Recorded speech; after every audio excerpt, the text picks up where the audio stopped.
The Vermont legislature is inching toward a final vote on a bill that would make universal mail-in voting a mainstay for November elections.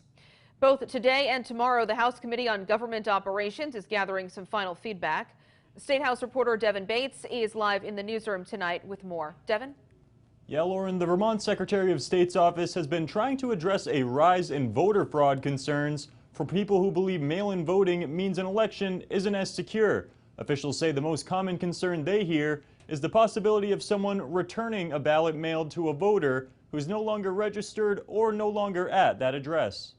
With an increase in mailed ballots in this bill in S15 comes an increased responsibility to make sure that all of the addresses in the voter checklist are up to date and as accurate as possible. Our voter checklist is the most accurate it has ever been. The Vermont Secretary of State's office believes the state's election system is well equipped to handle universal vote by mail, and all the state's key leaders, from Governor Phil Scott to House Speaker Jill Krowinski, agree it would be a welcome addition to November elections. Lots of folks had questions wanting to understand how these changes would be implemented on the ground and how they compare to what we did or didn't do in the 2020 universal vote by mail. Under this universal system, all registered voters would get a ballot in the mail by early October and have the option of either mailing or hand delivering it to the town clerk's office or turning it into a secure ballot drop box, just like in 2020. The ACLU of Vermont is concerned the signature verification process for mail-in voting could result in more defective ballots, adding that certain groups of voters tend to have a higher rate of ballots turned down.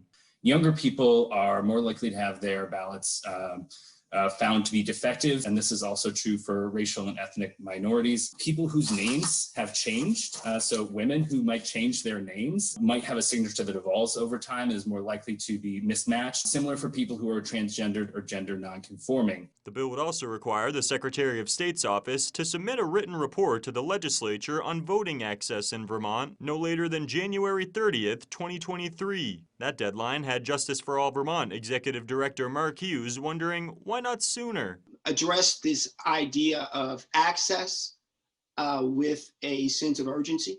Invest some resources to perhaps an outside entity doing some of this work. Town clerk's offices would be required to try and contact a voter whose ballot is found defective, and that voter would be able to cure it up until polls close on Election Day. Live in the newsroom tonight, Devin Bates, Local 22 News.